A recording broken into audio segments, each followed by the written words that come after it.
With more than 30 deaths, Freedom Square has become the center of one of the deadliest coronavirus outbreaks in the state. And while its website boasts of paved brick streets and elegance, federal health inspection records show 5 citations since 2017 for infection prevention failures, the most recent of which in February, just weeks before the pandemic was declared. In that report, both a CNA and occupational therapist not wearing proper PPE to aid residents in isolation. In another report, staff didn't change gloves between cleaning up stool and dressing a wound. And in yet another, respiratory equipment left on the floor, open to contamination. But as startling as these citations are, USF research assistant Dr. Lindsay Peterson says they're hardly unique to Freedom Square. About 57% of all nursing homes in the country had at least one infection control deficiency between 2017 and 2019. In fact, the Kaiser Health Foundation reports government health officials have cited more nursing homes for infection prevention failures than any other violation since 2017. Peterson says lack of proper training is partly to blame. These are people who have to get very close to the people they work with. They have to clean them, they have to bathe them, they brush their teeth, they turn them, they dress them. Training is huge. Peterson says a new regulation meant to help with the issue was supposed to go into effect by the end of 2019. It would have required facilities to employ an infection preventionist, someone to oversee training programs on site. That regulation had been delayed. The guidance was that it would go into effect later in 2020. And now here we are, a pandemic. And now here we are. In Pinellas County, Kate McVeigh, Spectrum, Bay News 9.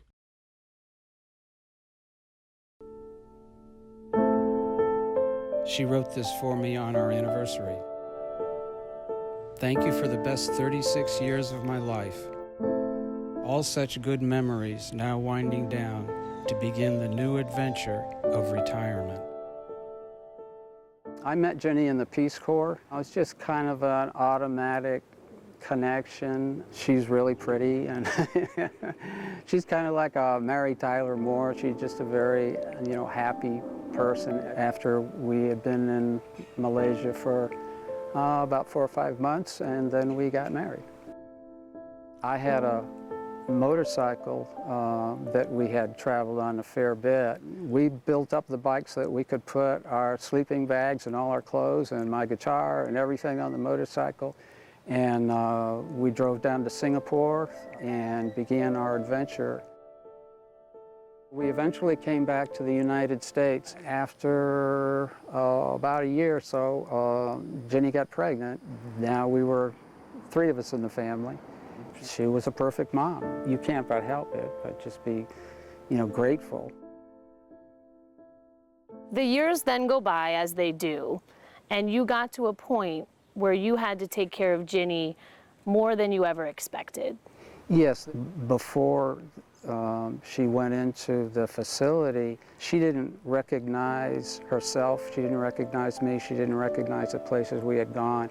That's why it was so extremely hard. I just couldn't do it anymore. The last couple of years, I've been going 6 days a week.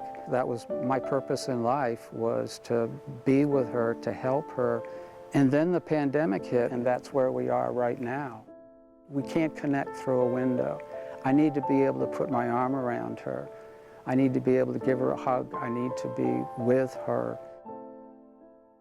You finally did get to see Ginny after 5 long months, but it's because she was moved to hospice. To say that's bittersweet is an understatement.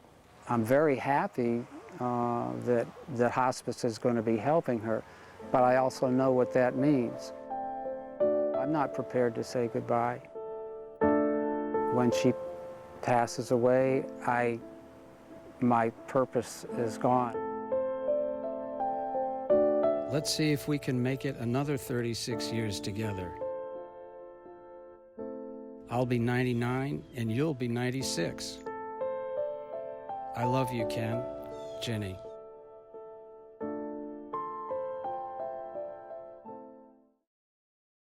Normally this time of year, the conversation in the Grand Villa Lounge would be about the holidays. Family and Christmas presents. But it's 2020, and for long-term care residents, all of that is on hold as they await the vaccine. When you first heard this group was going to be first, what were your thoughts? At first I was a little leery. You know, it seems to have been developed so fast. So that gave you pause? Yes, it did. But then I decided, let's get the show on the road. Did you feel the same way as Susan, a little leery at first? No, not really. They've done this before.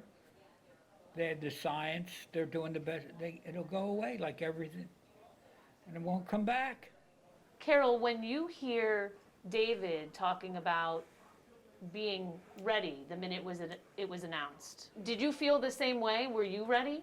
Yes, I assume that it is safe, but I think we should be the last people to get it, not the first. Younger people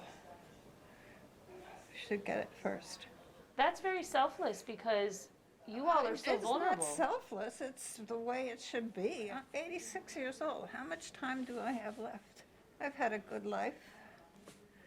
If I get it, I get it. It's not the direction I expected the conversation to take, but all three agreed to think this entire time we've been on the outside, worried about them, and all the while they've been inside, worried about us. Kate McVeigh, Spectrum, Bay News 9.